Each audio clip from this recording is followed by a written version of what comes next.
Alright, so I've just created here uh, a simple solution for remote desks. So let me explain the application a little bit. So I have a coworker who I work on the computer a lot for him, and instead of him having to physically hand over the computer for me to provide assistance, I'm going to make this application, which is going to be private, that only me and him have. Of course, I'm going to put the source code up on the internet so anyone can get the code and compile it themselves if they really wish to. Um, but I've broken this down into several framework components. I'm calling the entire solution Remote Desk.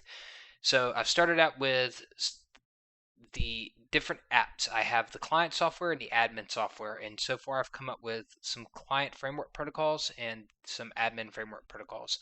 And this is just the very basics of what's happening. I'll add stuff here off video just because there's a lot of thinking process into this. And of course, this isn't a graph, this is just kind of a rough dud because all of my actual, this is going to be a small project, so I don't need an actual project graph tree or anything sophisticated like that. This is going to work just fine. And I also want to point out I'm not going to use any third-party libraries other than the Windows SDK for Win32 for simple window operations, because there's, again, no need to use third-party frameworks that are just going to complicate things and for me to have to learn something specific. I understand the native APIs pretty well, so I'm going to use those. And for this particular software package, I think it's going to work perfect.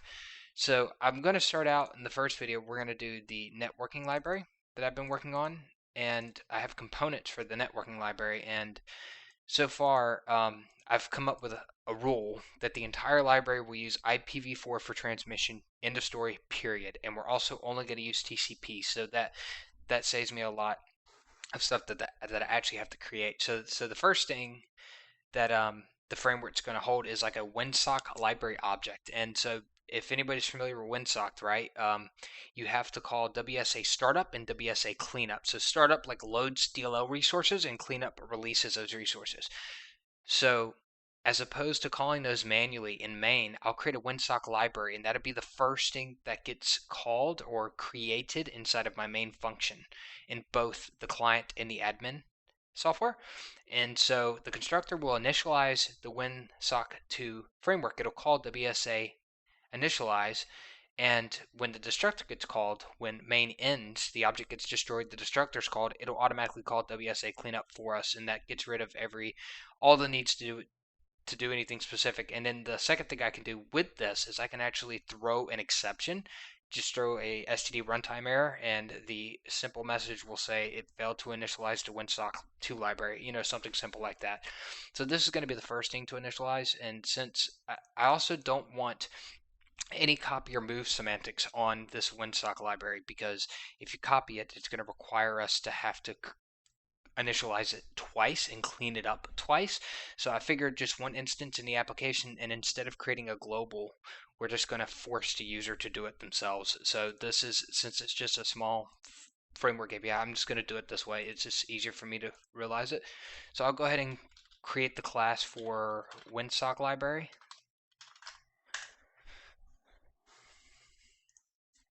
And the next thing I'm going to do is I'm going to wrap everything inside of my remote desk namespace.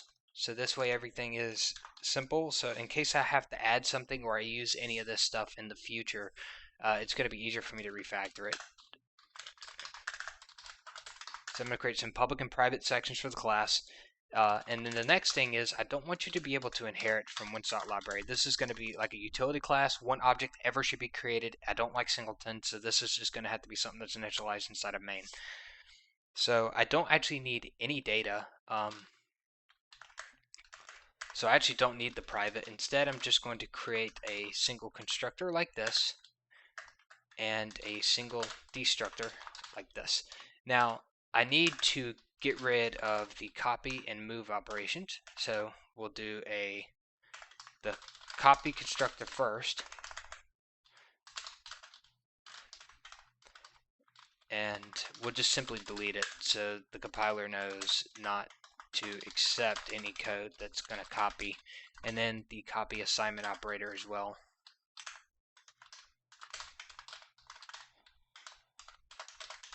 So we'll simply delete those, and then the next thing I want to do is, now this is abnormal to delete both copy and move constructors, and I know that this is done automatically, but since I have a constructor and a destructor, the rule of 6 is what I'm going to do here. So for this, we need to do an R value reference. So we'll just simply remove that. We'll do the move assignment operator, and we'll remove that as well. We'll simply delete it. And now we're ready to implement our actual Winsock library. And of course, I can throw this bool is initialized in there, but it's always going to return true because we actually don't need that, because it's going to throw an exception when this is created. So I'm going to come here to the CPP, and now I'm just going to include, first of all, I'm going to do some macros here just to make things a little easier and faster to compile. I'm going to do no min max. Alright, so the first thing is I need WSA startup data, which I'm just going to call this WSA startup data.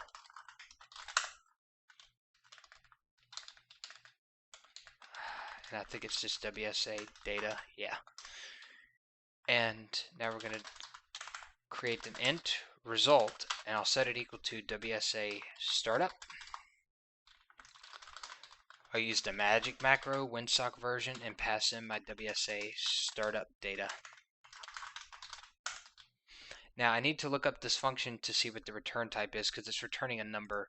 So I can look up WSA startup into Google, and it's going to take me directly to the Microsoft Docs, so I can look up the API and just go down here to return value. So if successful, the function returns 0. So now I'm going to include the exception library, and I'm just going to say if result does not equal 0. We're simply going to throw a runtime error and just say failed to initialize the Winsock 2 library. And that's that. Otherwise, everything else is good. And here we'll just call, oh, I actually do need a magic bool here. So we'll create a private, and I'll just do a bool m is init. We'll default it to false. And we'll simply say if m is init, then we'll call WSA Cleanup, which will remove all the resources from the app, and that solves this problem. Now we have the Winsock library that we can just use at will in our main function. And I don't actually need to test this because this is such small code, and it just wraps the library really nicely using RAII. So that's the first set for the components. The next one's going to be TCP Socket. Everything else other than socket address, I think what I'm going to do, because TCP Socket relies on socket address, I need to do socket address first, then TCP Socket, then the client, then the listener, then the connection. So that's the order I'm going to create things in. So I'll start with the socket address. So we'll simply add a class for the socket address. Now,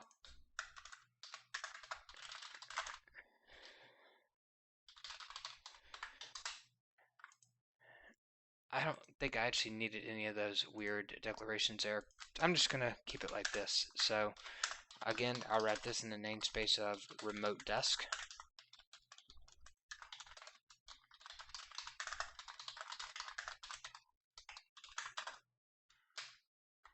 M native address, and just default it like that. And then the socket address, I don't care about copies, I don't care about moves, none of that stuff actually matters to me. So first off, I think I will take a default constructor. I don't think that's going to bother anybody. The socket address, next I'm going to take the const sock address in reference the native address. This is a simple copy. I'm not worried about that either. And then we have the socket address function, which will throw an exception.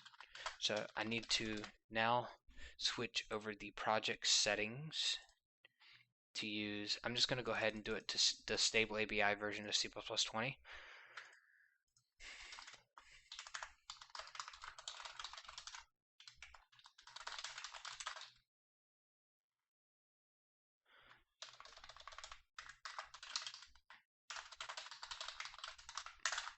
Actually, I don't think string view throws an exception, but I'm going to keep it there just in case. I'm not going to mark it no except. So the first one is going to be the host name. The second one, and actually, I think what I'll do instead is I'll just do an int port like this, and then call the toString method on this, because that's probably going to be the best method to use it. And then I'm just going to do a get port. I just deleted everything. Get port const sock address underscore in, the get native address function.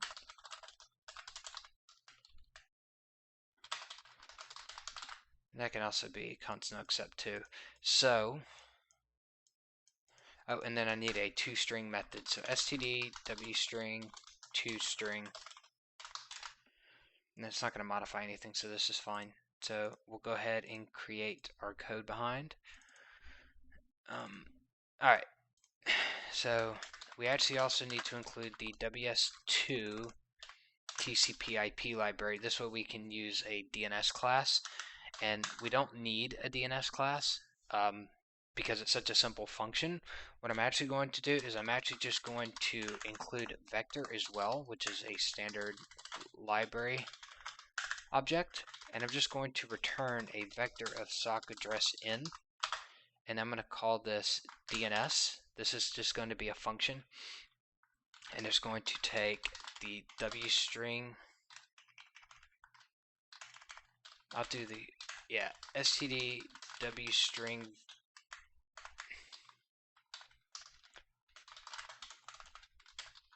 the host name, and then the const std W string service, which is, this is like the standard thing to do here.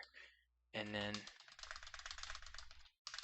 I'm just going to call this DNS Lookup for simplicity's sake, and it will throw an exception. It'll just throw a runtime error just to keep things simple here. So this one is easy.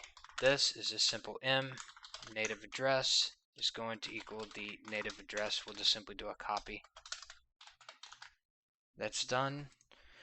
And this is where stuff gets complicated here. So I'll go ahead and implement these functions because this is going to be easier. So the first one is just return the native address. This one, we actually need to return M native address dot signed port. We need to static cast this to an int, and then we also need to call network to host short,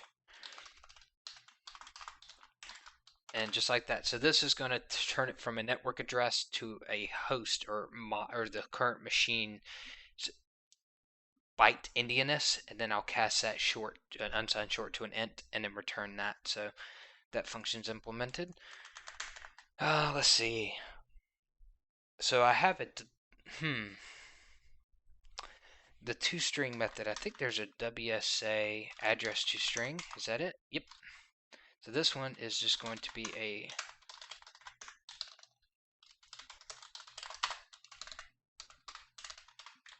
LP sock address, which I'll just simply turn M native address.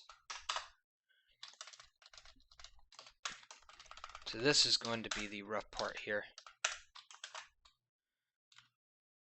So the address length is going to be the size of sock address in.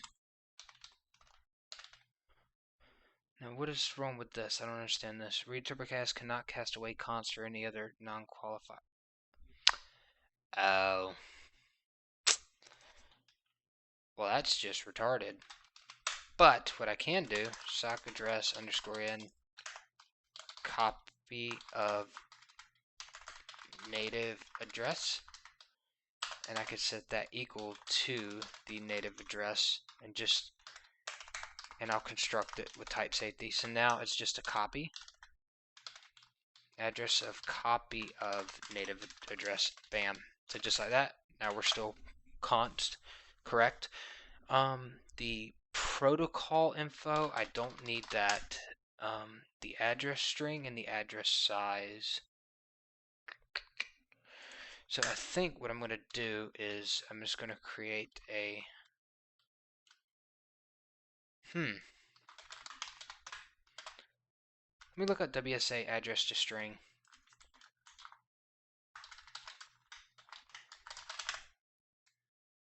The ANSI function's fine.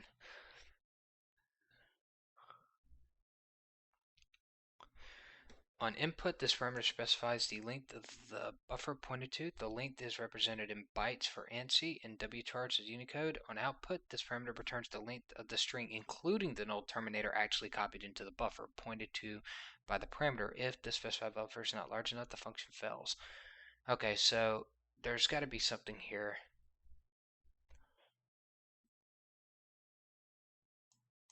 And then the address string returns the pointer is in dotted decimal notation, as in that and complete IPv4 address. That's exactly what I want, but where is the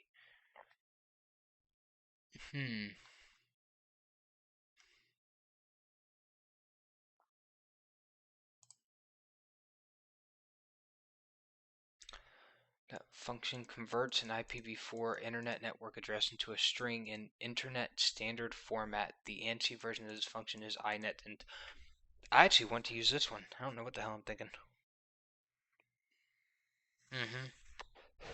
Yep, this is what I'm going to use.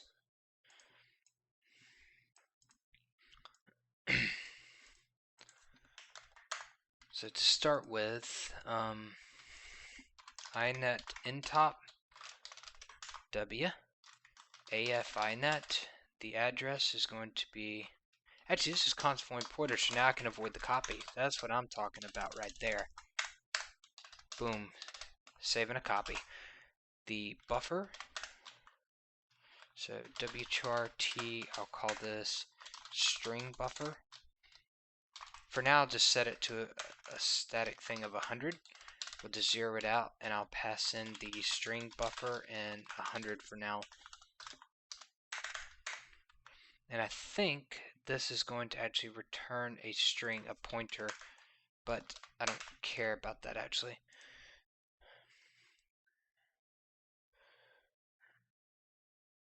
A pointer to a buffer in which to store the null terminated string representation of the IP address. For an IPv4 address, this buffer should be large enough to hold at least 16 characters. There it is. So I'll say const expert int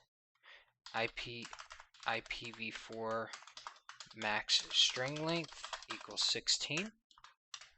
And again, it's not really important, but I just like being consistent, and I'll just call this IPv4 max string length like that. So now I have an actual representation.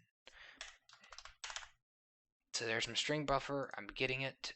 This is buffer overrun while writing to string buffer. Yep. See, look. Wow. It caught it. So IPv4 max string length. And I can actually ignore, if no error occurs, the function returns a pointer to a buffer containing the string representation of an IP address in standard format. Otherwise, a value of null is returned. So I actually do need to auto result, and then I'm just going to simply say if result is null pointer, then I'll simply throw a runtime error. I need to include std except too.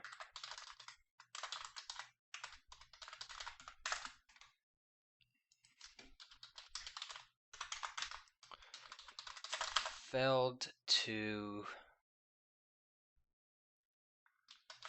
convert the socket address into a string.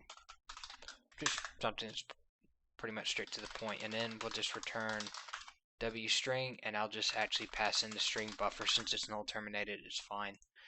Alright, so that solves that problem. let's see what else. We have this here, which again, we can just call this std_wstring service. And I'm just going to do std2wstring and pass in the port. And I need to include string for this to work. And I'm going, so now that I have the service, I can actually get auto DNS lookup.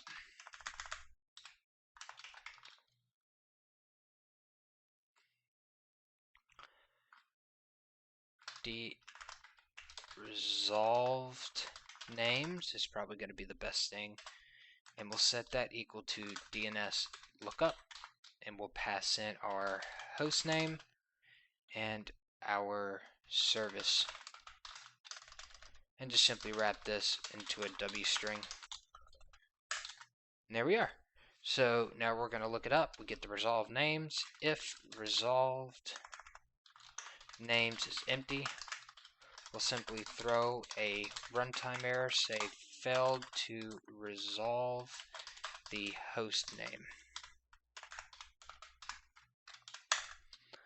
Otherwise, what I'll do is I'll just get the first one. I'm just going to be simple here. I'm just going to take the first host name and I'm going to set it to my native one. So m native address is going to equal the resolved names of 0.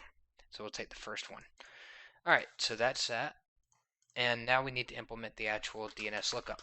And to make things as fast as possible, I need to store a local here, and I'm going to call this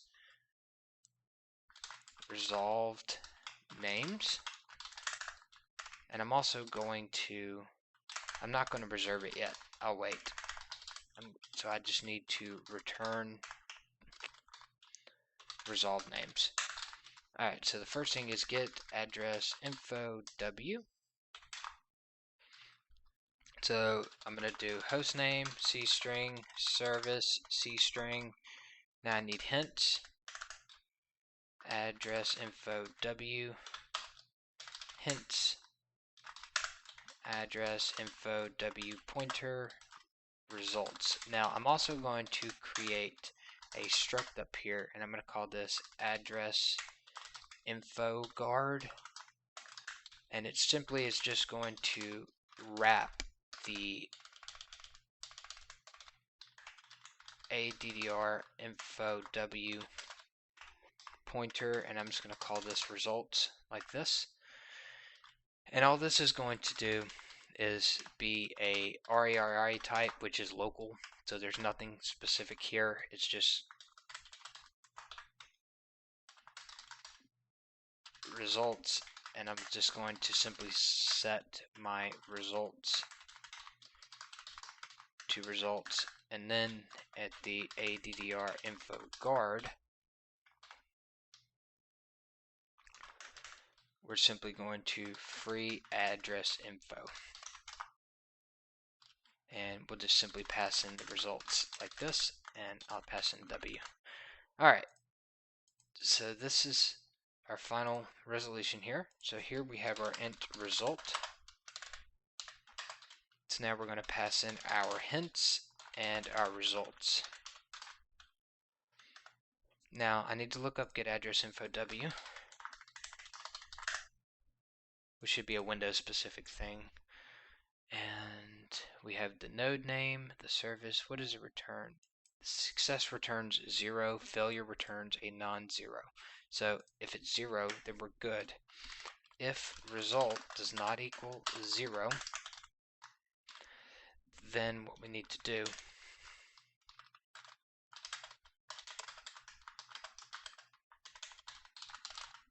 so if there was an error. Actually, I think I'm going to do the same thing down here too. No, this is good. This makes sense. This does not. So I comment that. Perfect. So if it's not 0, then I probably am just going to throw. Oh, actually, no. I don't know. Because if it didn't resolve a host name, that's not really an error. I think I'm just going to return resolved names.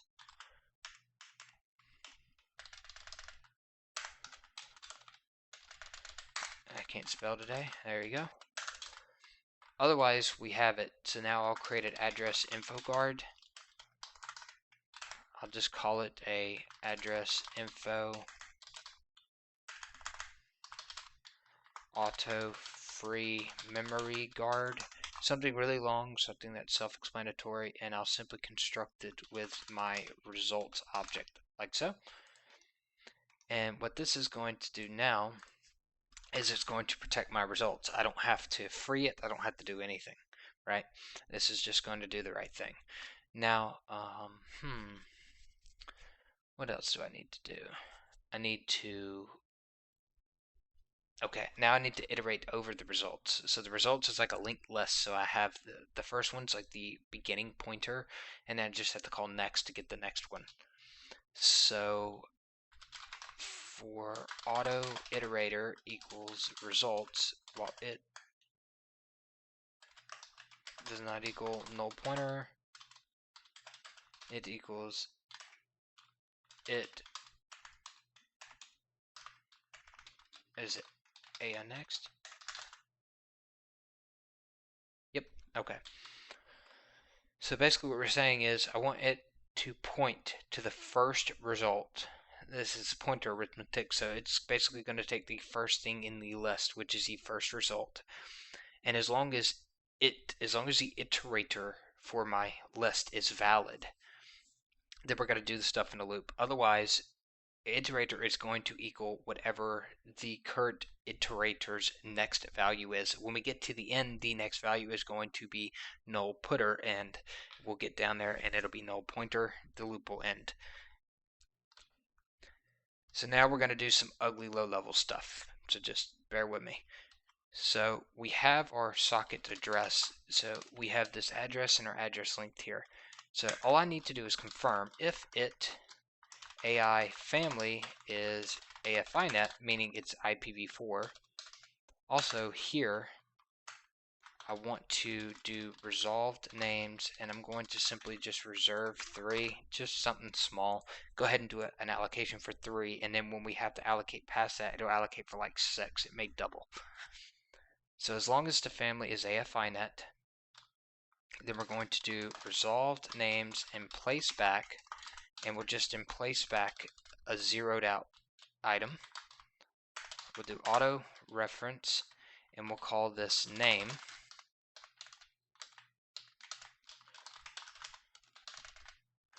Now in place back, there we go. So it just simply in place back an empty new name. Now that we have the new name, and I think it's by reference, new name is a socket address in reference. Okay. Now all I have to do is do a mem copy. So that's about to get really weird. Okay, so we'll do a mem copy, and we'll do the underscore s. So we'll do like the safe version.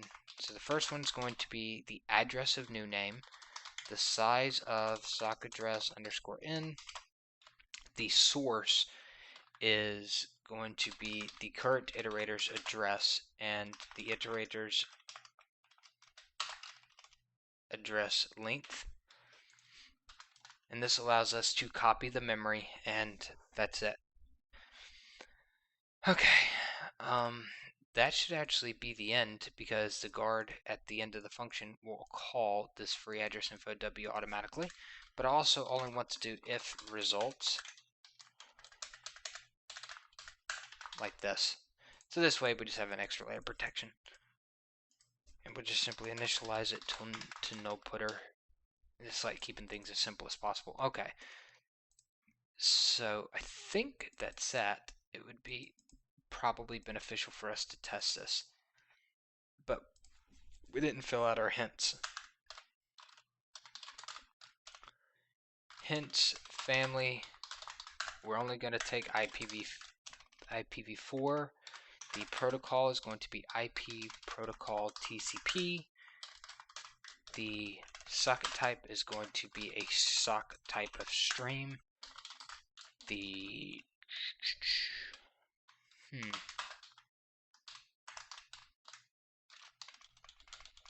I don't think we actually need any of this. No, we don't need any of that. We don't care about that. Okay. Yeah, because for local addresses, you can just create it locally. I think what I'll actually do is I'll create one more function. Static socket address make local. Make bindable local, and then I'll just get a port like this. Make bindable local, and this is just going to return, so remote desk is the namespace. Gets rid of that error. I think, yeah. If port is less than 0 or port is greater than std numeric limits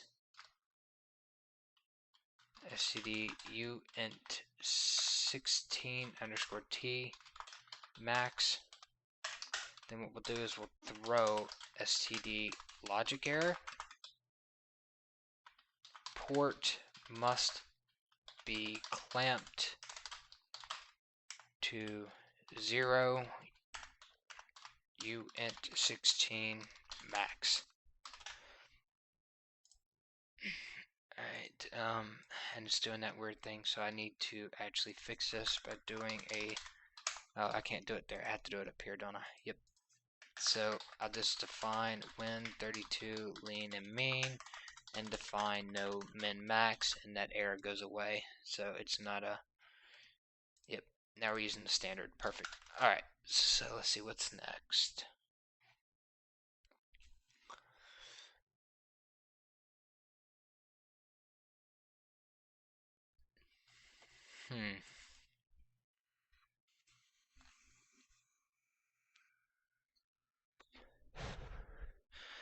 I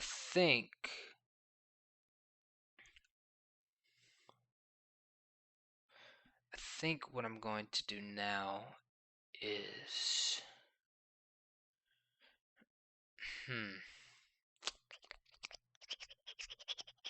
okay, I got it.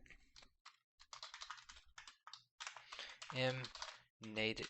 So I'm going to create a socket address like this, and I'm just going to call this a local. I'll call it local address, just for simplicity's sake.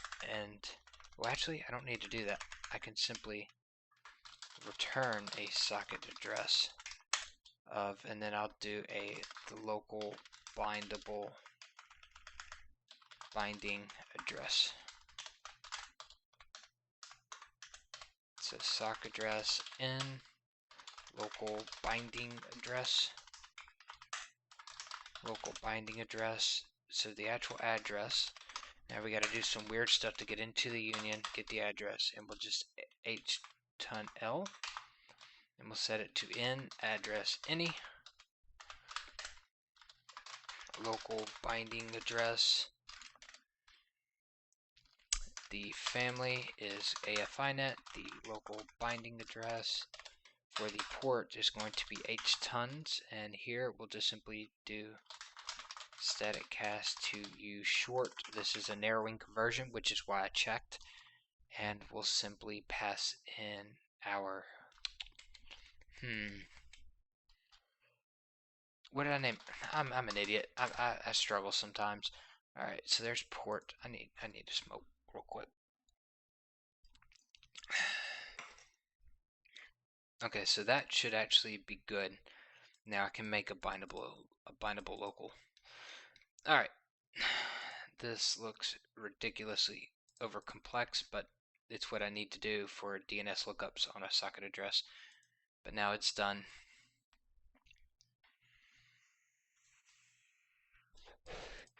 And here's my public interface. You can default construct, and actually I'm thinking I'll get rid of this and it is what it is. If I can't move it or copy it, it is what it is. I probably just need to call make bindable local. Alright, so that's that. So the next thing is going to be the TCP socket, which everything else relies on.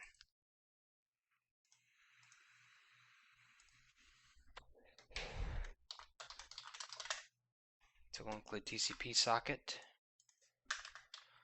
We'll wrap it in the namespace of remote desk.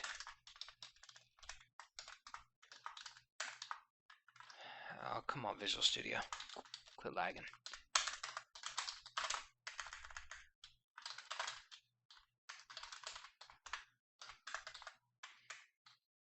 Actually, I don't have to include any of that anymore. I can just simply now include socket address, and it's done.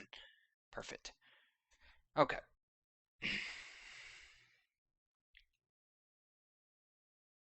Boy, this thing is struggling. I don't know why that's opening.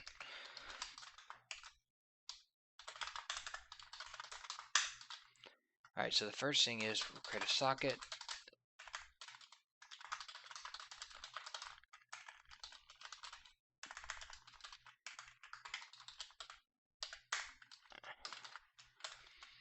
Invalid socket value.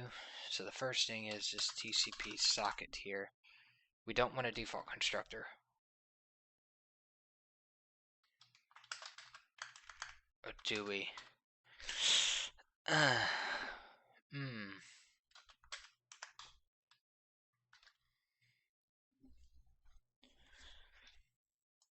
Bro, Visual Studio is lagging hard. Okay.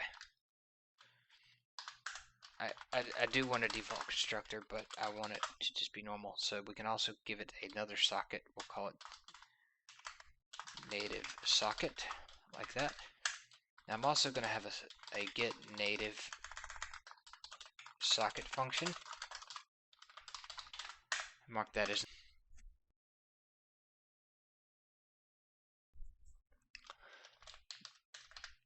Okay, so now I'll actually leave it.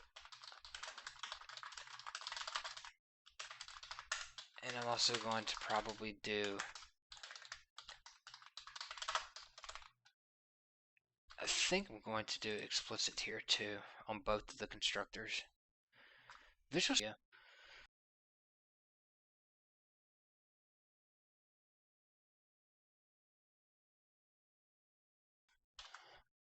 Okay.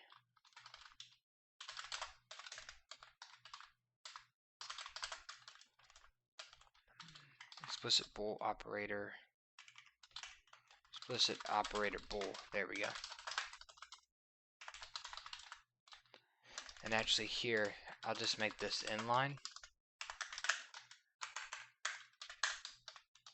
And simply return is valid. And that way, it's basically like calling the function is valid itself.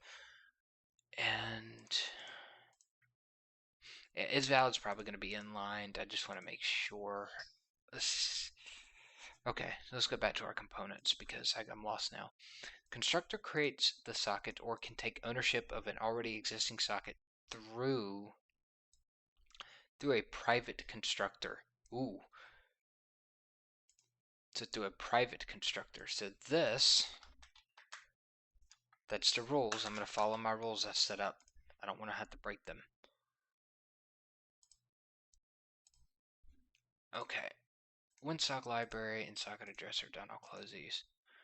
Constructor creates the socket or can take ownership of an already existing socket through a private constructor. Destructor will shut down both receive and send ends of the socket, then proceed to close it. And it says no copy of the socket, so I need to also disable copies. So the first thing is we'll do TCP socket. And just in case people want to inherit from it, although I doubt it, I'll just open it up to extensibility. TCP socket const TCP socket will delete the copy constructor, the copy assignment operator,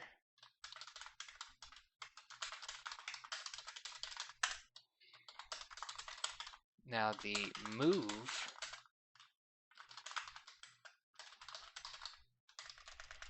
we can just use standard exchange on, and in this one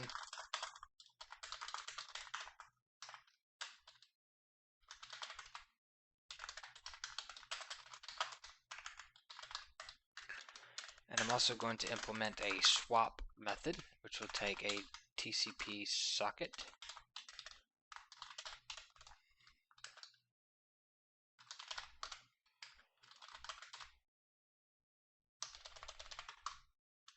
okay, and so that's that.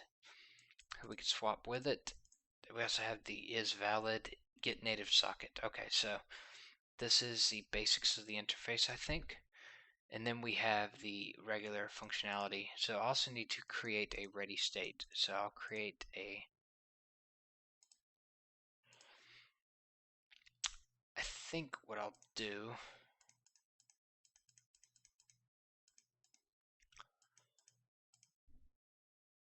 I'll just create a class real quick called Tcp Socket Ready State, and it's not going to be an object necessarily. It's just going to be a strongly typed enum.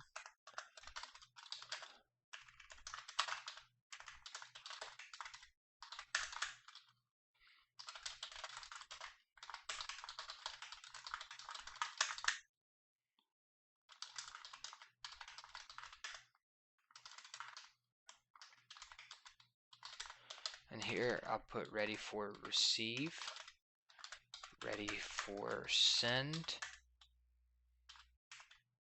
is in error or none. TCP socket ready state. Perfect.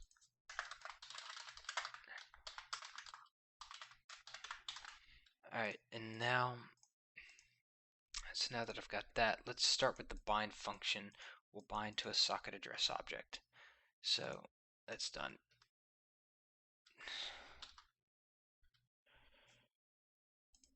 Does it state in my... I think if it fails to bind, we're just going to throw an exception. And we'll just throw runtime errors just to keep the library kind of simple, because we'll have enough information of what happened. So let's see. Well, actually, I just want to have a void bind function. And this is going to take const socket address reference address to address void. I need to quit doing that. Let's see, void.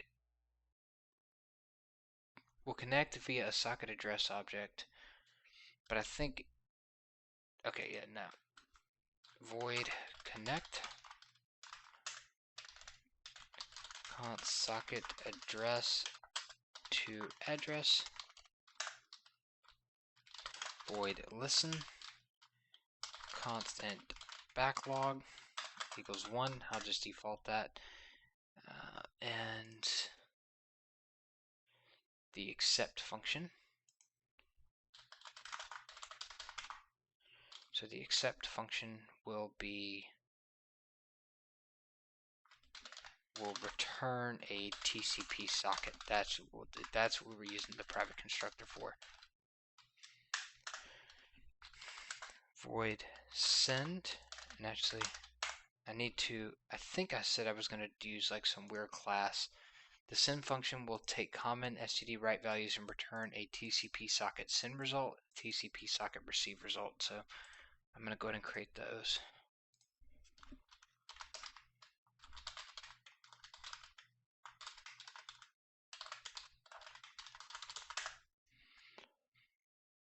I'll just create like one module for this. Namespace remote desk TCP socket send result int number of bytes, and bool is in error, int error code. So we'll get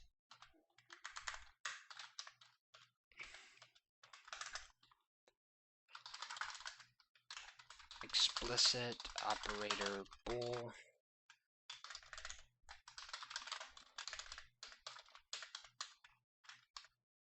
error code.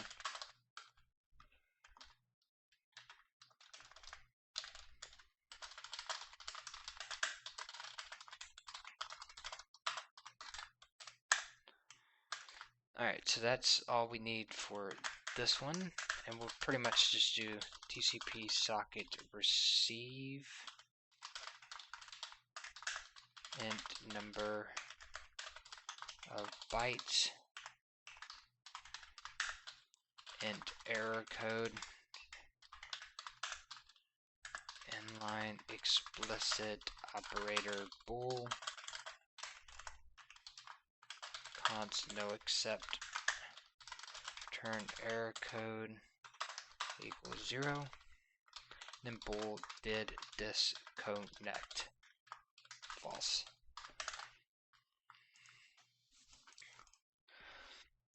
Okay, so now we have a receive and then our send result. Alright, so now we just need to implement these. So we'll include these next. So we'll include TCP socket send and receive results. TCP socket send result. Send. I think I'm also... I think I'll use span here.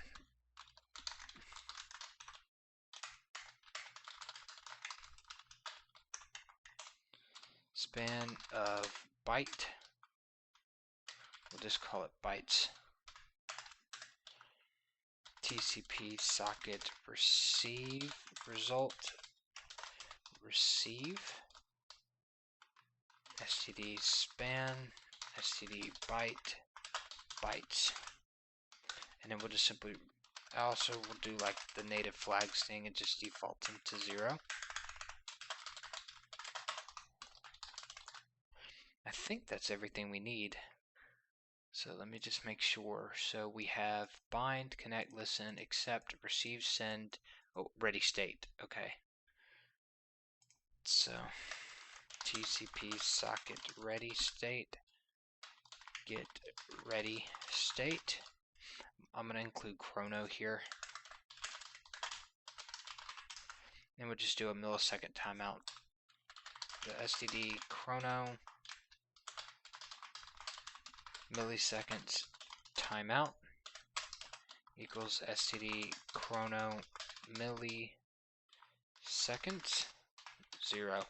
So this way, this will get to ready state instantly. Otherwise, you can specify a timeout to wait for the ready state. Okay, let's see. I think that's it.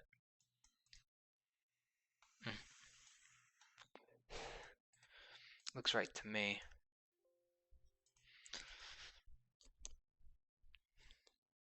So we'll go into TCP socket code behind.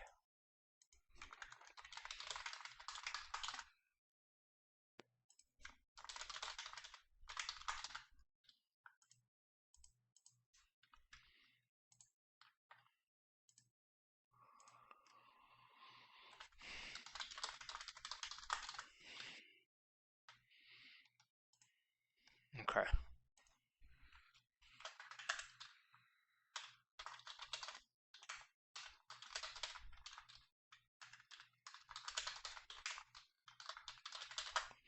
So now we're just going to create our socket.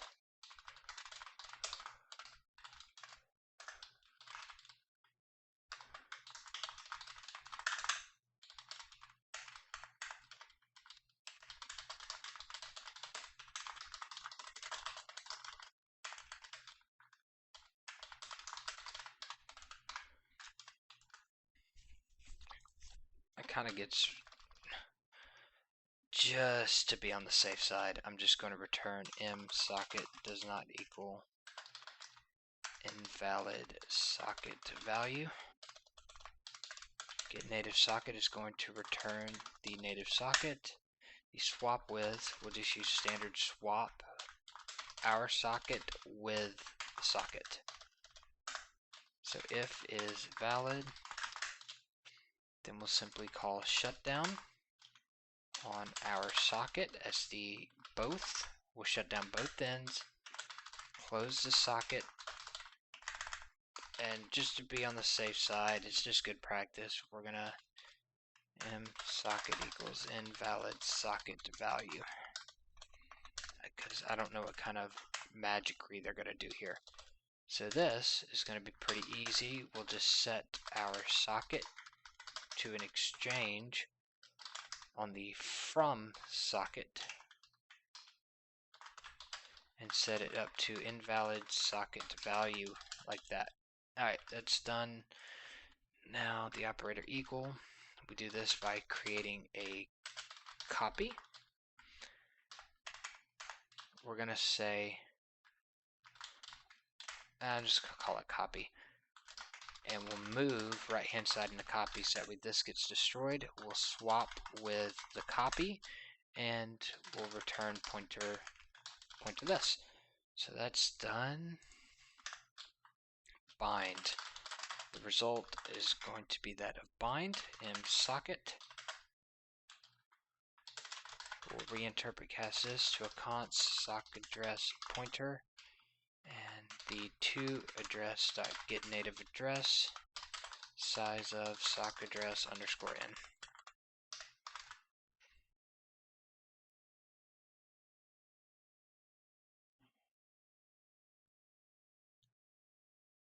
Ooh, that should be a reference. I do think that should be a reference. Let me make sure I did that right. I'm glad I saw that. That should actually be a reference. So we'll go back to the header. There we go. Now it's there for performance, and I can actually get the address of it and it be correct. There we go. So const auto native address equals to address dot get native address like this. Now it's going to return a reference that I can use, and since it's just going to be in the bind call, I don't like doing this. I like doing this specifically. So the address of native address. This just makes it kind of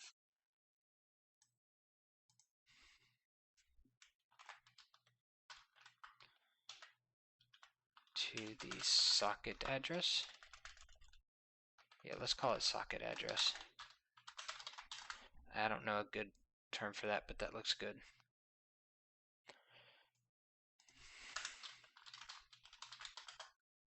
So now let's look up I'll look up Winsock 2 bind. Because if you look up bind, you may get the Linux. Let's see. It returns 0. Okay.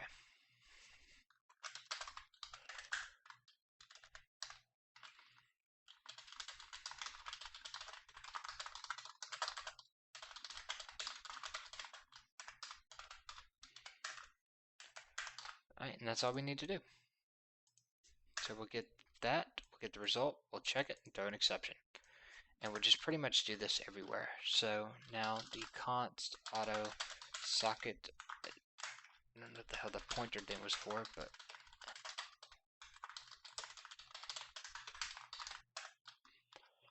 the result is going to equal the connect function on our socket. The name of the socket is reinterpret. Const sock address pointer address socket address size of sock address underscore n. If result does not equal 0, we'll simply throw the runtime error failed to connect TCP socket to remote location.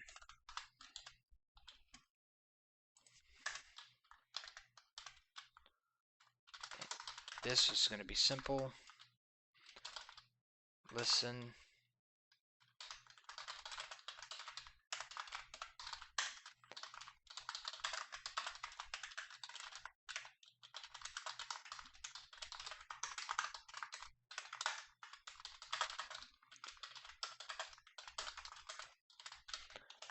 failed to listen on the TCP socket. Alright, so this is where it's going to get weird. So I need to do an explicit here, and I'm just going to return the accept function. This is actually going to return an exception.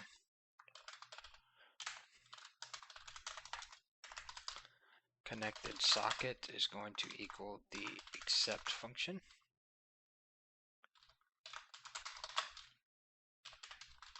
I don't care about any address.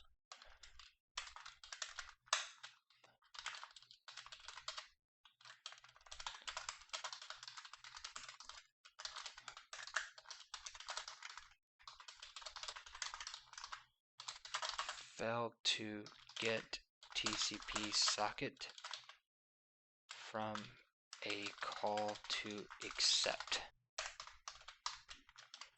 Otherwise, we'll simply return the TCP socket with the connected socket. And we're done. Alright, the send. TCP socket send result.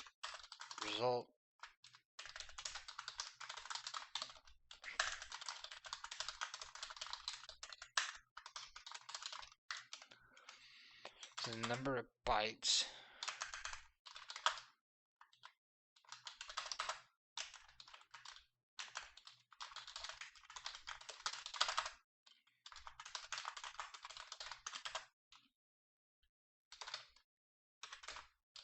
So here we'll reinterpret cast to a const char star, and we'll do our bytes.data, and here we'll just get our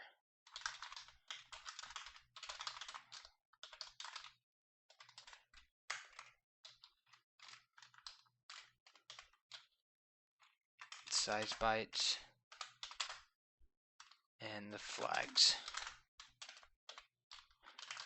If native send result, so Winsock2 send, let's look up its error, let's look up its return value. Did I pass it? Yeah. If no, send returns total number of bytes sent, which can be less than the number requested to be sent in the length parameter. Otherwise, the value of socket error is returned, and a specific error code can be retrieved by calling getLastError. Okay. So if it equals socket error,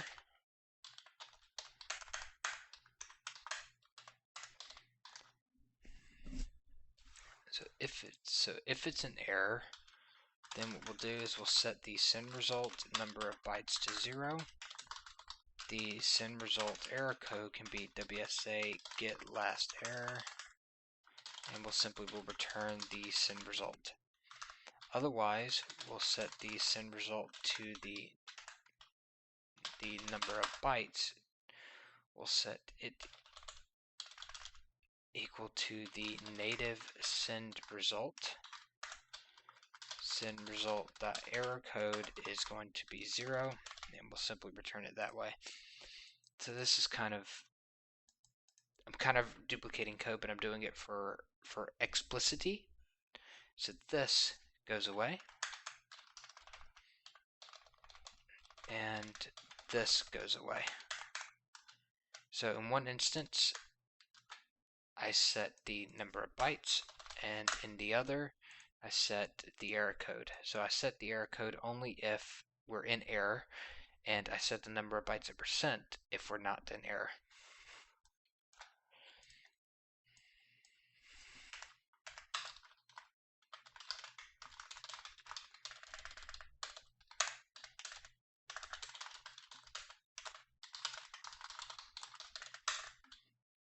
So int native receive result equals call to receive socket. This is where stuff's going to get weird again, but we need to get our char pointer, the bytes data,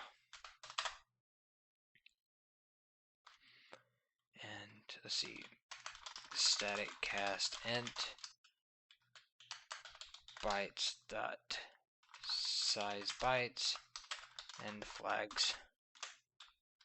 If native receive result, let me look up Winsock 2 receive.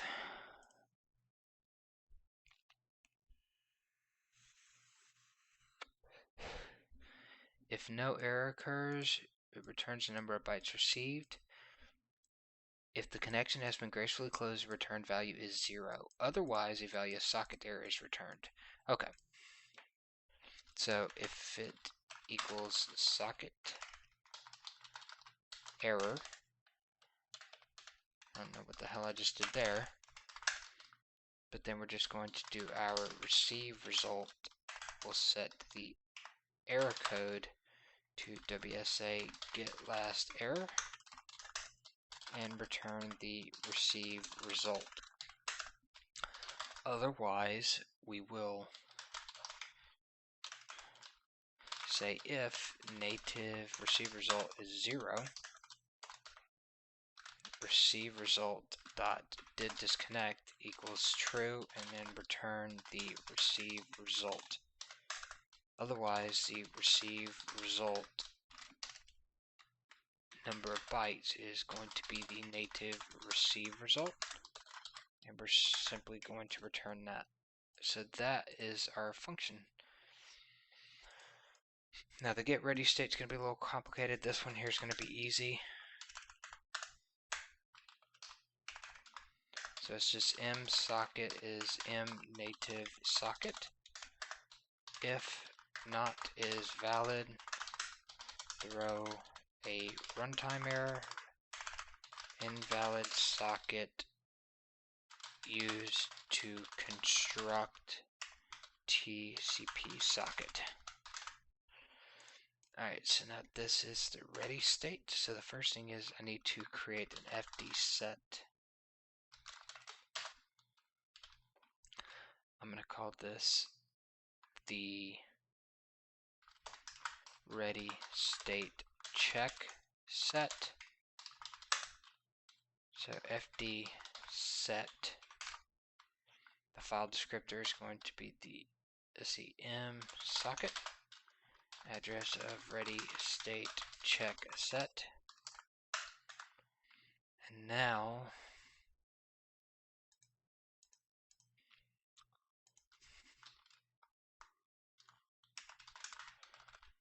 read fd set ready state check set write,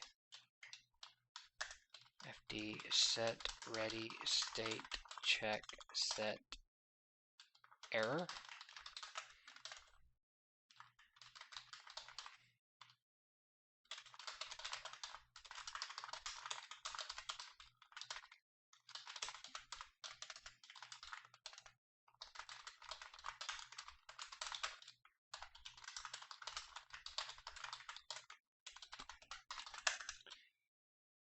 And then what is I don't remember what it was called. It was like an awaitable IO thing for file descriptors.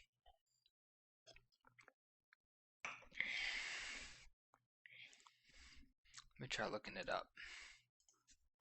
Oh, it might be right over here. Let's see.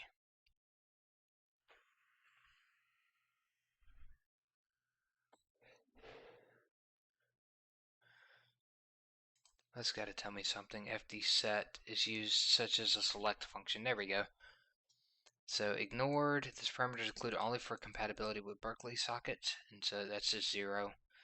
So read write exceptions, and a timeout provided in the form of a time val structure. Set the timeout parameter to null for blocking operations. So what we'll do, the select function returns the total number of socket handles that are ready and contained in the file descriptor structures. 0 if the limit is expired, or socket. Okay, we'll just worry about the return value in a minute. So the timeout's going to be kind of sophisticated too. So if timeout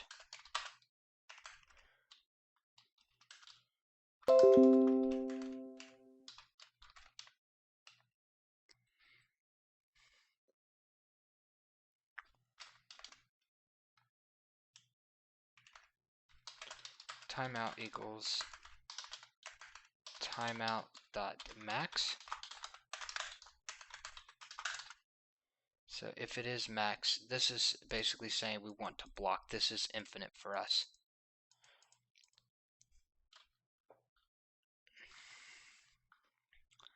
So this is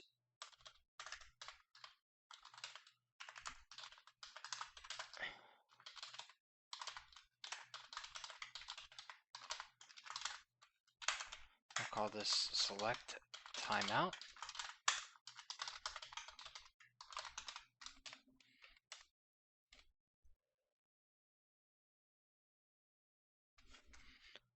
Is that actual seconds? The time interval in seconds, time interval in microseconds. This value is used in combination with seconds paper to represent time interval values that are not a multiple of seconds.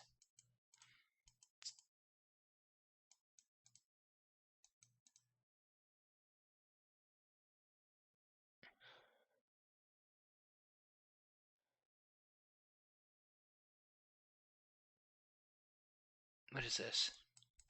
So time interval in microseconds.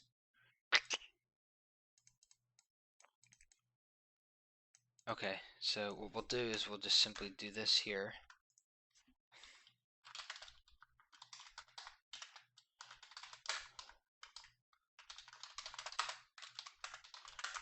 We'll just do a large if else. So the select result is going to be select. So that's 0. Then we'll do the ready state check set read. Ready state check set write. Ready state check set error.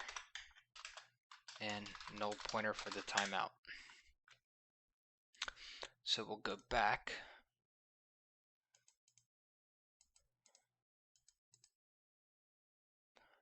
And I have here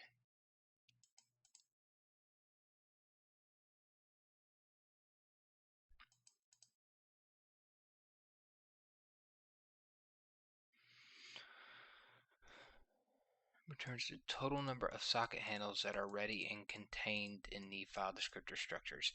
0 if the time limit has expired, or socket error if an error occurred. This is not no except. So if select result is socket error, then we throw runtime error select failed to complete successfully.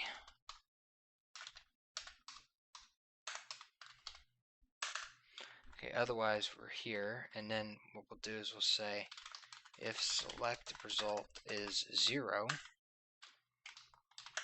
we'll simply return a TCP socket ready state. Ooh, actually, I just thought of something. Since we're only doing this on the time evaluation, we can do int select result and set it to 0 here. And we'll simply just reassign it. So this is going to be consistent. The only thing different is going to be the time val.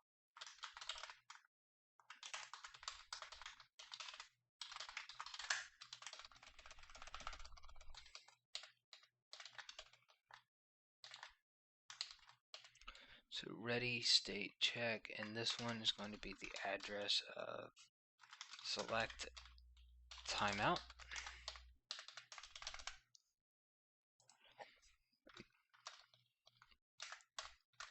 I'm just going to do this real quick. If the select result is 1, we'll simply return TCP socket ready state of none, and that actually means if it's 0. Else, if FD is set, socket on the ready state read will return TCP socket ready state ready for receive, else if FD is set ready state check write, return TCP socket ready state send, else if FD is set Mem socket address ready state error, return TCP socket ready state is an error, else we're going to throw an exception.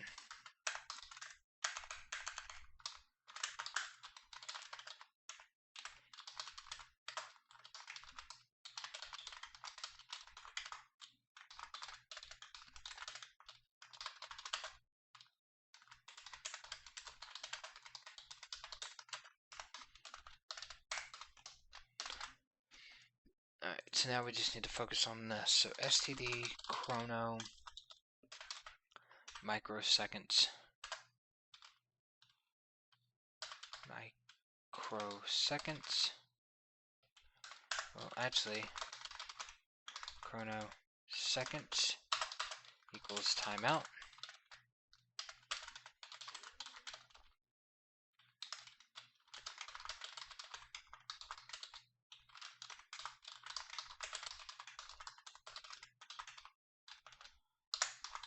So what we're going to do is we're going to cast it to seconds. It's the first thing that we're going to do. And then the microseconds is going to just equal timeout seconds minus timeout, right? And this is completely valid. And then we just do the select timeout, and then we'll pass seconds, seconds count, and then the select timeout microseconds is going to be the microseconds count, and that should solve our timeout issue. And also what we'll do is seconds and microseconds. That looks good.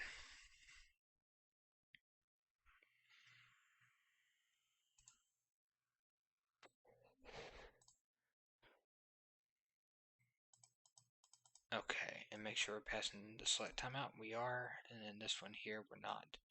And we have our select result. Alright, that looks good to me. Again, we need to test, but now we're going to, now that I think we're good on all the functionality there. We have the ability to send and receive a span of bytes. We can get the ready state of the socket. We can accept the connection, listen for connections, bind. We can connect. We have a way to check valid states, get the native socket, swapping sockets.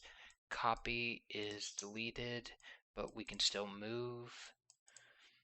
The last thing I need to do is make sure that everything is implemented correctly.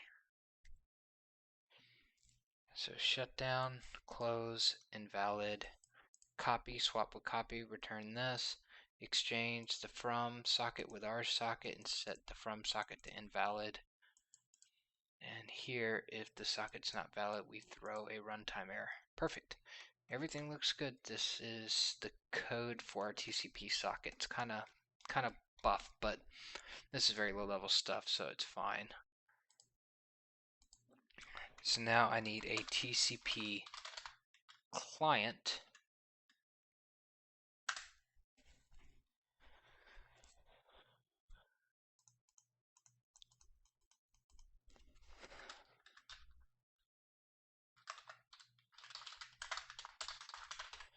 So we'll include the TCP socket. We'll wrap this in the namespace also of remote desk.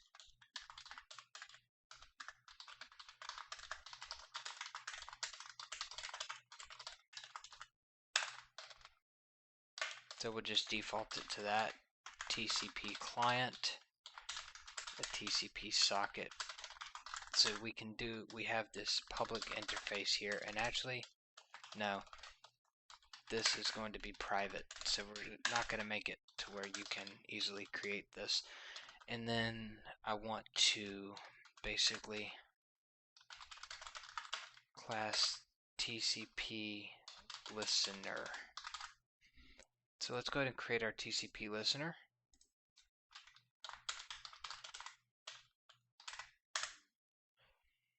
This one's going to be a little easier to implement.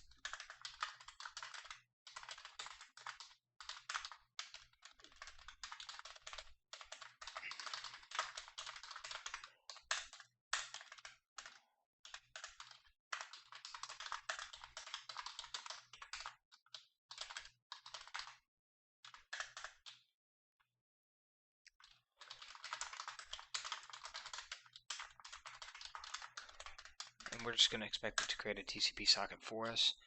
And we have our listener. What else do we need?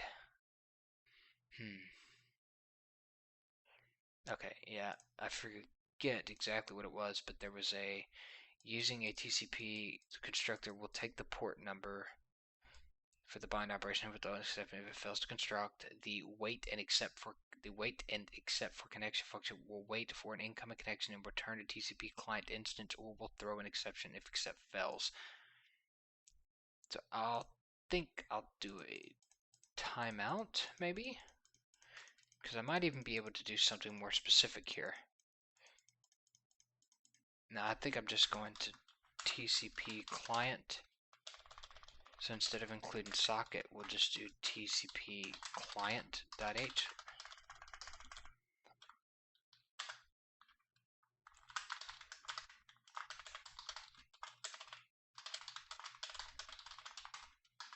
Wait and accept connection, I think, is a good name. So wait and accept connection. I think these are the only two methods actually that I need to implement. Everything else should be automatic. So the TCP listener.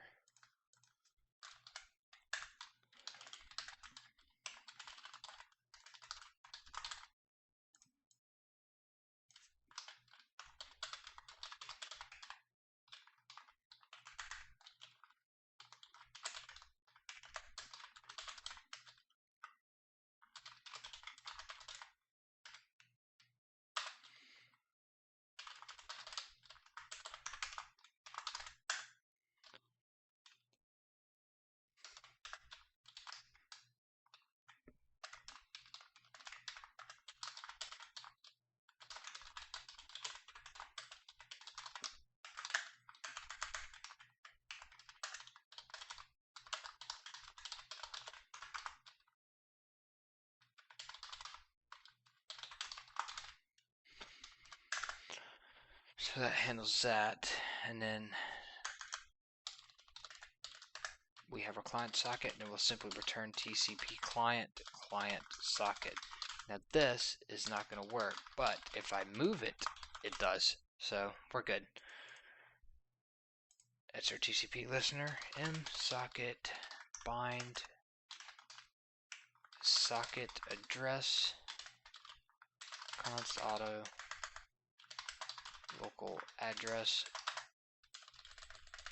local binding address make bindable local, and I'll just do the port like this, and then I'll simply do socket bind with the local binding address and socket.listen 1.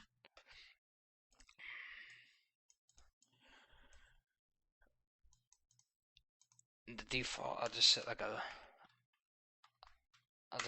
backlog of 10, just something kind of small. We don't want anything major. This is going to be my implementation, so this is perfect.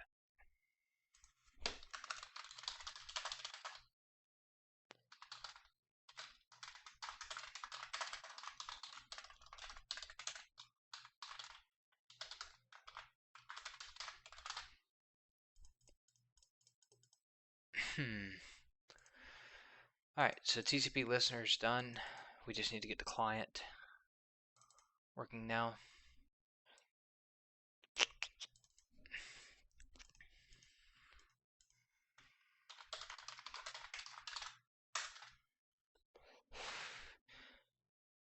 I'm going to get rid of these. So the TCP client will have a private constructor that will take ownership of a TCP socket through friendship of TCP Listener. We've done that. We'll have the read, write, and ready state functions of TCP socket. Okay.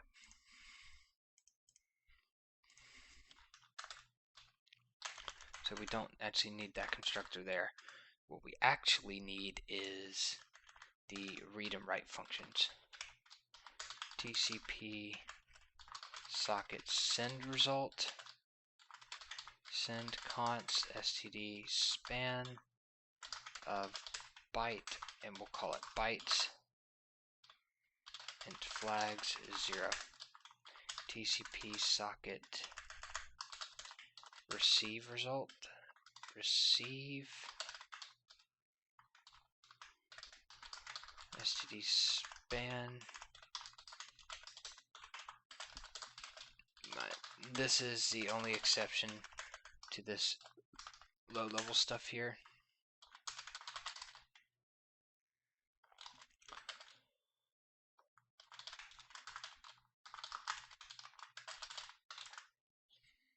Alright, and so I think these functions, these 4 functions are going to be pretty easy to implement. Because you can't create a TCP socket essentially without an exception, so I'm not worried about any of that. So we'll click here, do our remote desk namespace. Here it's just pretty easy, so M socket is going to be a move of socket. So here we'll do M socket.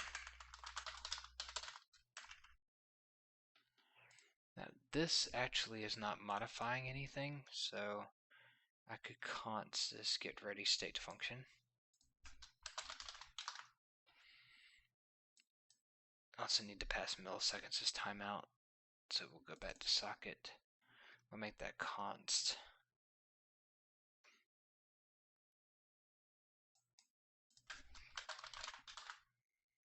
Perfect.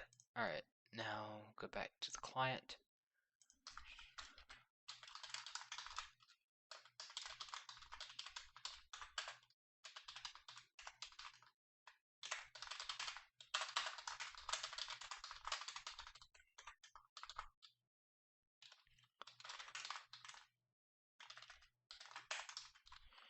And we'll just do the same thing. We'll just default it to no timeout.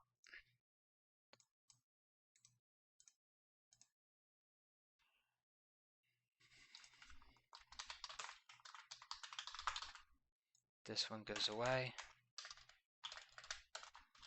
Return msocket.getReadyState, and we'll pass the timeout. And this one will return our msocket.receive. We'll receive bytes, flags. That's it. And this one here, msocket send bytes, flags. Right. So that solves that problem.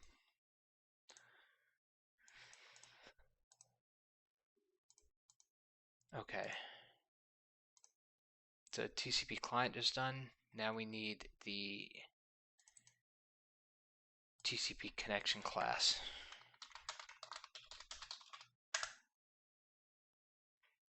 And again, we're not using inheritance. Bro, my dog is like belching or something. What the hell?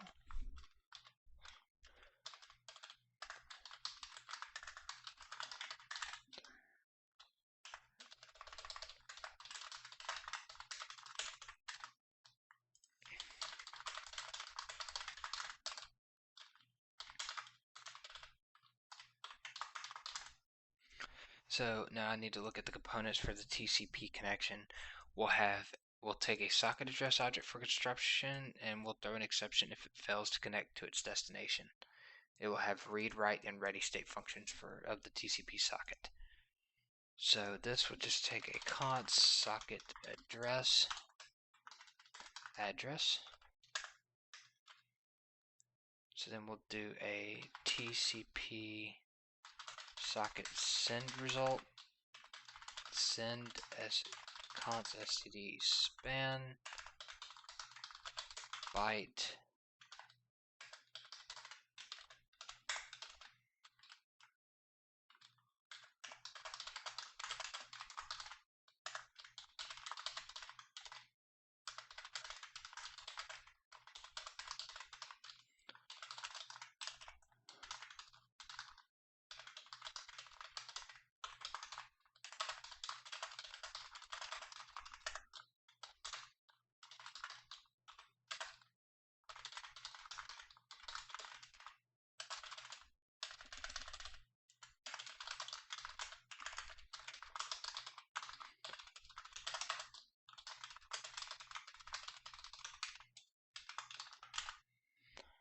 Okay, so that looks good to me.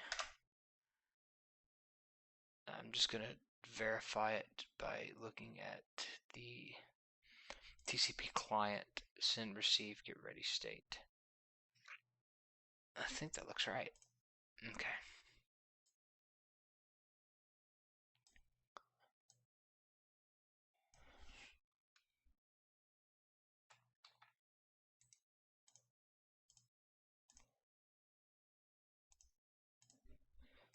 So now we'll just toggle the code file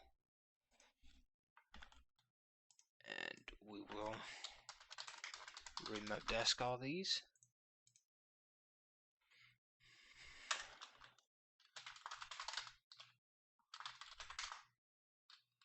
Here we'll just connect to the address and it will take care of throwing an exception.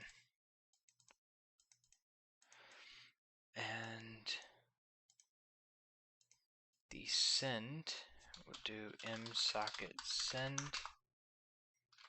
Byte is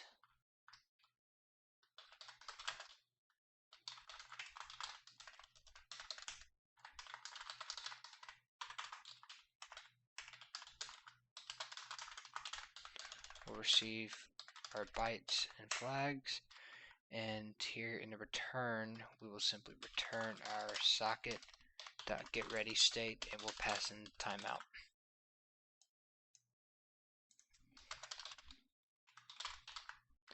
And let's be more specific here. Let's actually give this a name. Alright, so that should be good. I think that's everything. So now let's just kind of write a simple test real quick. Come on. Add new item, code, main.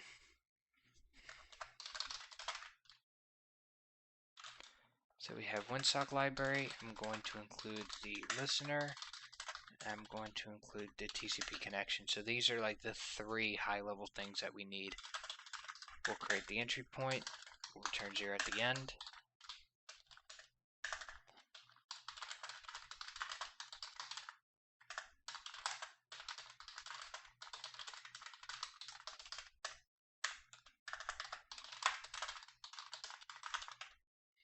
We'll just include IOStream.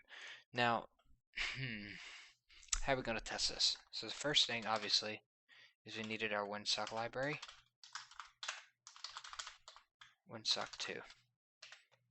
And just like that, we have created, we've initialized Winsock, and it'll automatically clean up for us. So that's done.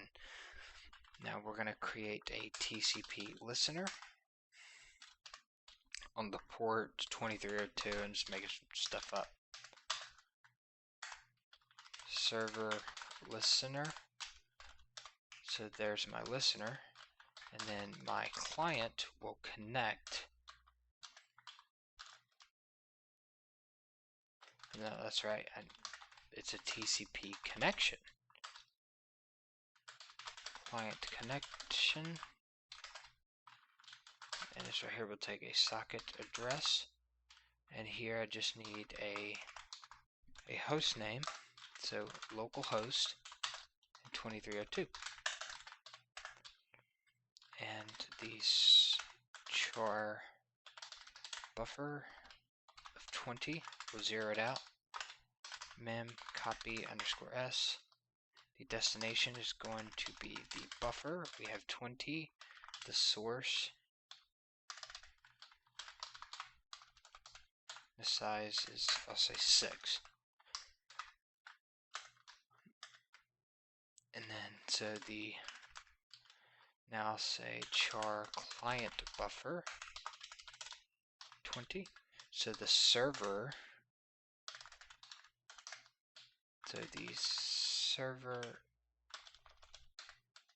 oh, actually, hold on, I realized we had a problem here. I need to actually create a thread, so, because they're blocking, there's no way to set the ready state right away. So what I need to do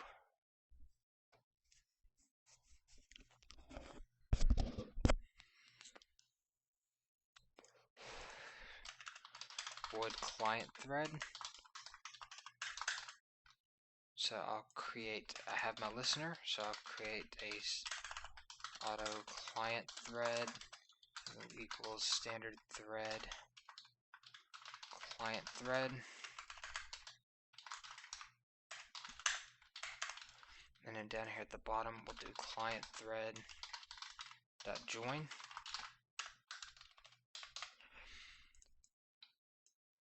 Okay, so I'll do a TCP connection to localhost on port 2302. We'll listen on 2302, and we'll start the client thread.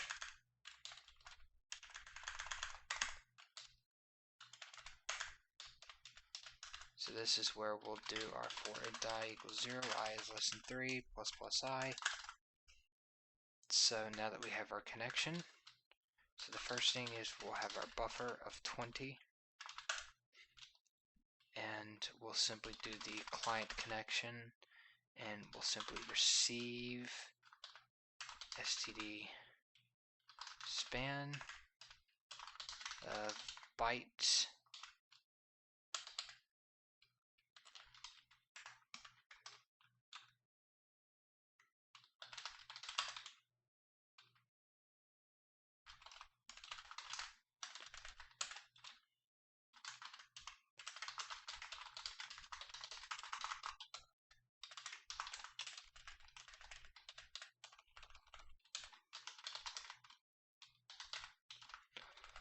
Alright, so we reinterpret the data to a byte pointer, and we say it's got 20.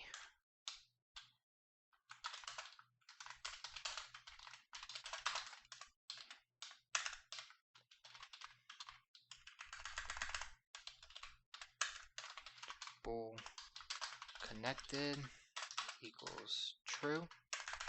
At this point we've already connected.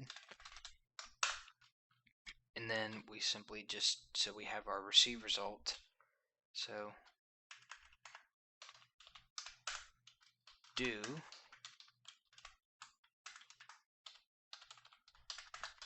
while connected.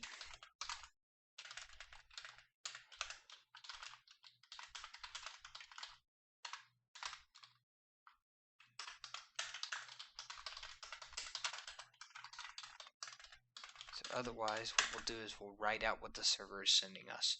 And then before the server sends another packet, it's expecting a byte. Just any regular byte.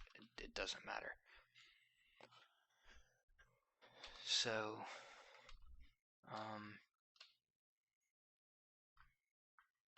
otherwise, we're going to std string text is going to be the buffer.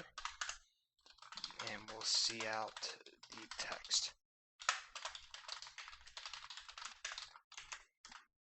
And so we'll print out the text and end the line. And so this is our basic test for this here. And of course, we have our length by using the receive result number of bytes. We have the number of bytes that we can use to create the string really rapidly instead of it iterating it. While we're connected, we'll create a buffer. We'll use the client connection to receive into our buffer. We'll get a result. We'll have this did disconnect.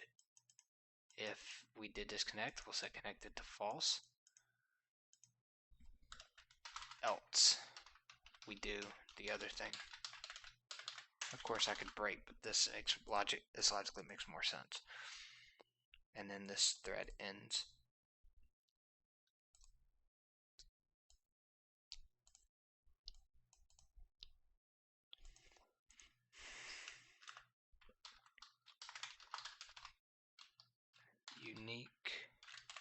Unique pointer of TCP client.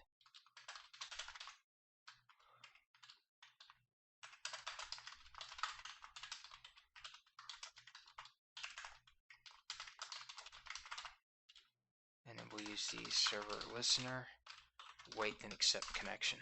So we'll wait and accept connection that's coming in using the listener, and we'll use make unique to create a unique pointer to client. Now what we have is we have this buffer here, so we'll just do client send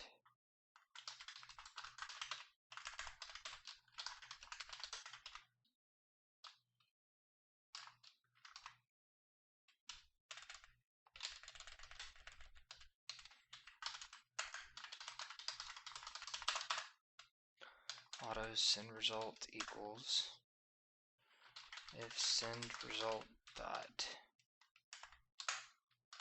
So if not, what we'll do is we'll break, but before we break, we'll do client dot reset. And that right there nulls out the client, it gets rid of it. And I think we're done.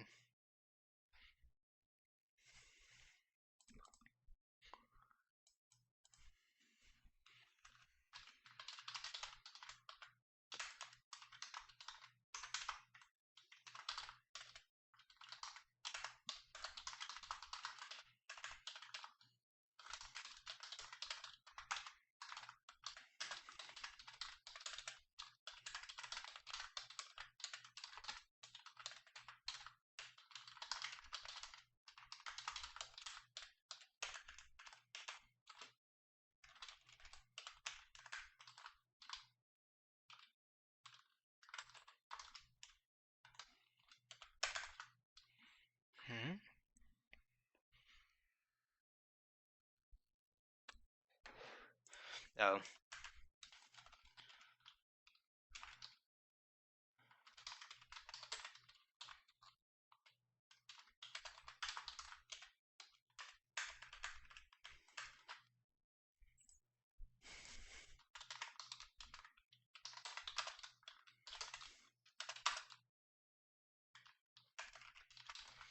So we're just simply going to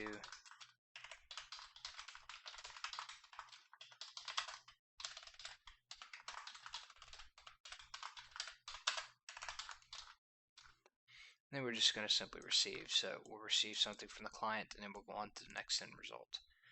And here, what we'll do is when we're done here, and then we'll do our client connection dot send. Since we did a receive, now we need to send to the server.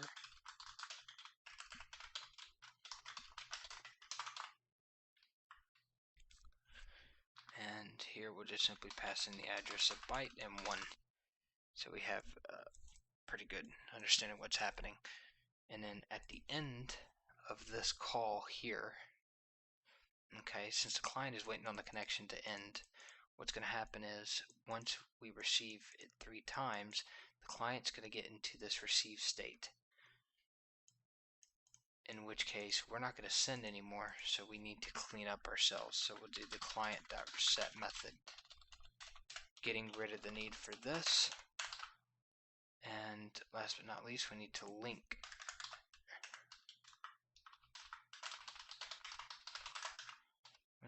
Winsock 232.lib. I think this is going to be it. So this is our main function. We create the Winsock library.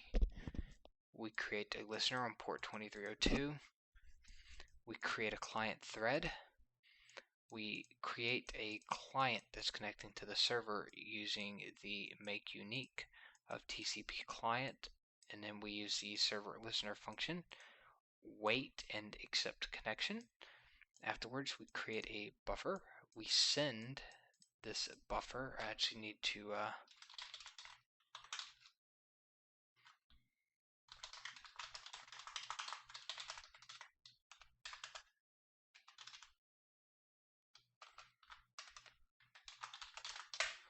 So I send the buffer.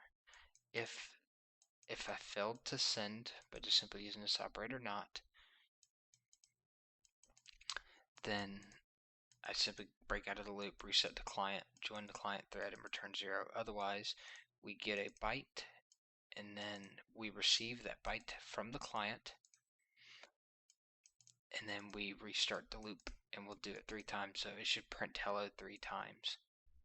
Oh, it's got the wrong startup project. Yeah, I know you failed this startup. Let's see. Set a startup, debug.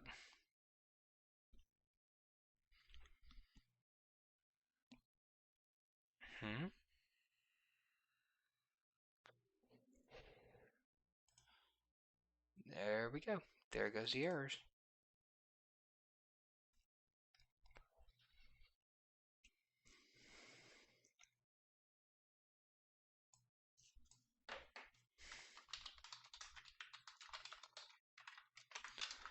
That makes more sense. It's invalid socket, not invalid socket value. Prototype function not called was a variable definition intended.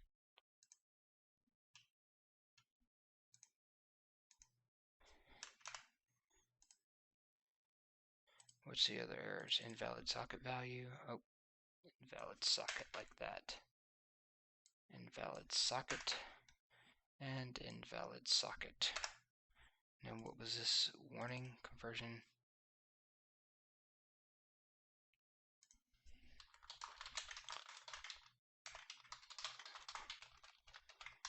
Yeah, they're using some weird types here.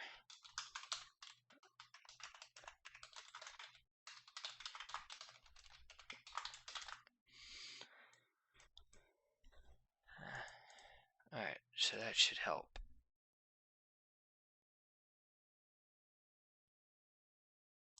I got one more error somewhere. There's that. Alright, so now it should be good.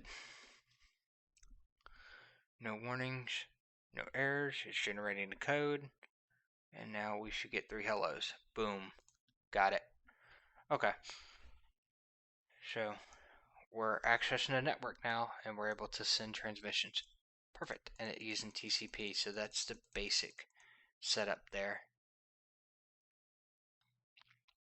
Okay, now that the TCP socket is done, I'm pretty sure all the components are good in the network. So again, it's going to be hard to test the network because the network is actually working with socket address.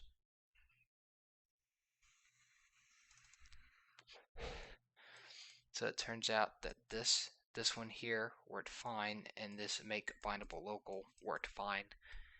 This native address here, this is the one I need to test for next.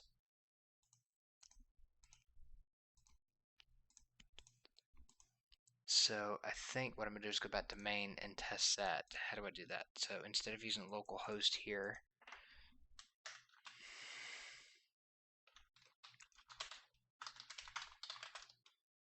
I'm going to call it native address. Native address.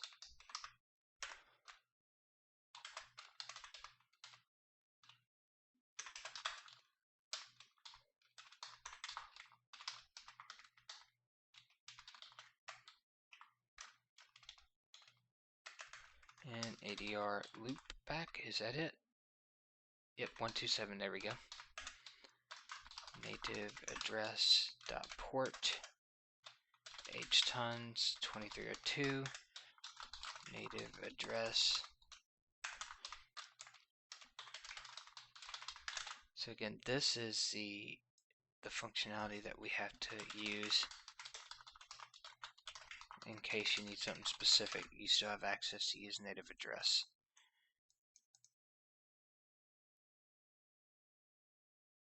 What?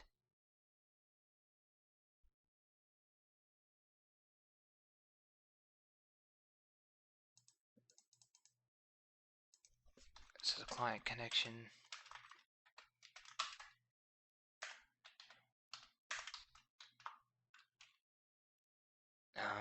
Let's see.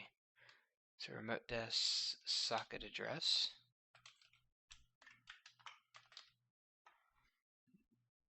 That seemed to fix it. So now let's see. We should get the exact same results we did last time. We should get 3 hellos.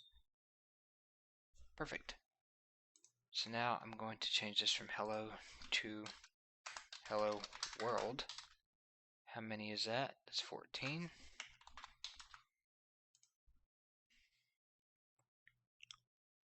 And now we should get hello world 3 times. And we do. Perfect. Alright, so now let's see, what else do we need to do? I think that's good.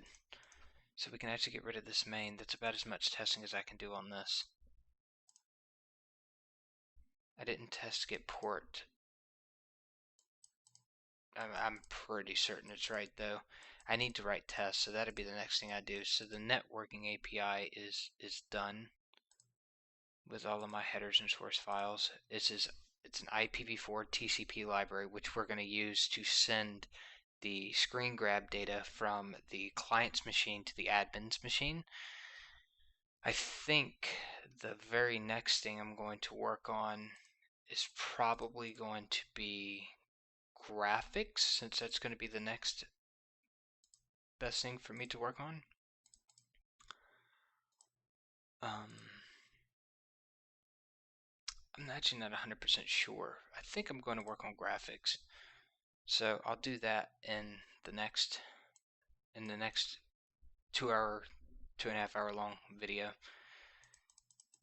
Just making sure I got everything right. I think I did. Yeah, so I think what I'll do is I'll work on graphics on the next one, and I need to write tests for networking, and I'll write the test separate so you guys don't have to sit through as I'm writing the test.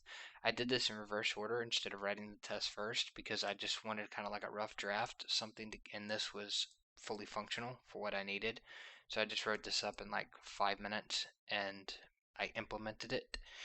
And the public interface is fairly clear. The only weird thing is this: instead of actually returning a struct with bytes, it's kind of weird because the TCP socket send result, I could return a span in that send result, but I normally don't like outs, but there's one out in this entire thing, and that's in the receive. And that's just because it's going to be a little too complicated to move things over, although I think I'm going to refactor this. And when we do receive, I think what I'm going to do instead is I'm actually going to take a length, a size, something that you are like the maximum number of things that you can accept. So like you pass in like receive 1000, so you receive 1000 bytes maximum, and the inside the receive result will actually be the span for the actual bytes. But then the other problem is, how do you allocate that? And I don't actually have an answer to that. So now the other thing, I could just use a vector. I would have to do dynamic allocation, but it would probably be more self-sustaining. Although I think this is still kind of low level, and I don't want to use the extra expensive like dynamic heap allocations for something that could easily be used on a stack allocated buffer. So I'm probably going to leave it like this for now. Again, I don't like the fact that there's an out param there. I tried to avoid that in every possible way, and there are ways to make it to where it's part of this receive result, but then you start worrying about performance. And just right off of the bat, I know that this function, taking the out parameter for the span, is going to be 1,000 times faster than having to allocate on the heap, because either way, if you wanted to avoid the allocation, you would have to take a reference to either a TCP receive result, and that would be the out, or you would have to take by reference a vector. So I think I'm going to allow the span to work perfectly fine. There's enough overhead in span as it is, as opposed to using raw pointers, but there's some extra safety there, so I'm going to use span. Yeah, the only thing I also think that's kind of weird is this is valid function, because the way the object is actually set up is it's impossible to have an invalid socket, because if for any reason you are constructing a socket, the socket can never be constructed in an invalid state. If it's constructed in an invalid state, an exception actually gets thrown, because the default constructor here creates an actual IPv4 TCP stream socket. And with it creating the socket, if it fails to create it, it will actually throw an exception. So this is valid thing is probably useless. And then this is one that should probably throw an exception, because you're passing in a socket, and if it's an invalid socket, then I want an exception to be thrown. So I think these two are I didn't use these anywhere in the code because I have exceptions. So yeah, I'm not 100% sure about the it's valid and the operatable properties of the socket class here. But I do, again, I don't like the out parameters for the receive functions. But that's the only weird thing in the entire code. Everything else is pretty much like standard type C++. There's some refactoring I could definitely do, but for a rough draft and just a local host test for the networking to make sure everything worked sort of is good enough for now. Again, I'll write proper tests later, and I'll refactor this also a little bit, but the core functionality is not going to change. The receive function is not going to be refactored out. It's going to stay with the out parameter for the bytes. It's just what it is. It's there for performance. I can't help it. It's just how it needs to be. So, yep. I think everything else is pretty good. I don't actually have a problem with anything else. And I think this is a pretty easy to use public interface. I just need, again, I need to refactor. I need to test this get port in this toString method. Also, if I'm using toString, do I include the port, or do you have to toString that and add that? Yeah, that's going to be kind of rough, but I do like the idea of the actual interface and how everything's kind of corresponding. There's no like IP DNS lookups in the code. You give the socket address a host name and a port, and it kind of does the DNS stuff for you. So it's using all the low level code without you having to write anything by hand, although it does allocate a string. But again, it is what it is. You have to do that. You can't just use string view the whole way down, and that probably should just be a W string. But at this point, I'm going to leave it like it is. I'll refactor it, make things more performant as we go along. But for now, this is good. Everything worked pretty well. So in the next video again, I'll probably be going over graphics. The graphics is going to be also low level, and we're going to use DirectX. So there's actually two different, I'll call them libraries, that you have to kind of be familiar with to write the code that I'm going to write, and that's the DirectX 11 headers. So D3D11.h, it's just going to be like creating a D3D11 device and a device context, which is going to be the immediate mode context, and the DXGI API, which is the DirectX graphics infrastructure, which is going to be used for the swap chain on the admin, so we can render a texture and downscale from a render target onto the screen, and the DXGI output duplication, which is going to allow us to take screenshots of the desktop buffer. And we're going to use that to read the individual red, green, blue, alpha components of the desktop image and send those over the network using this API that I just created right here.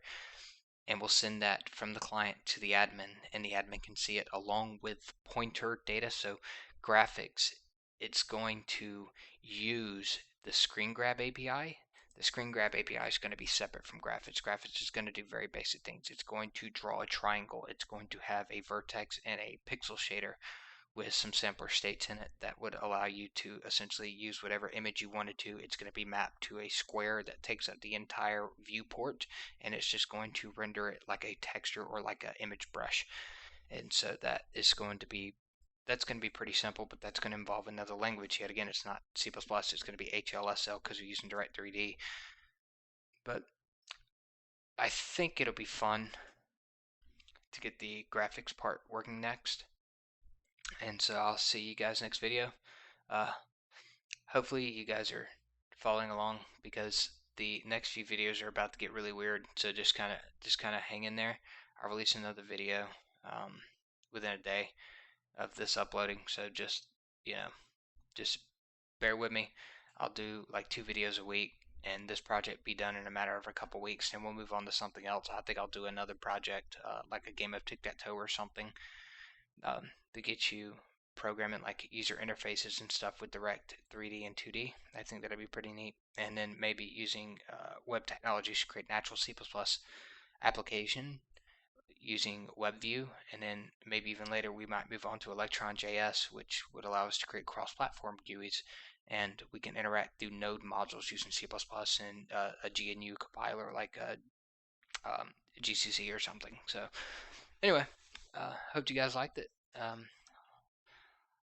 Y'all have a good day.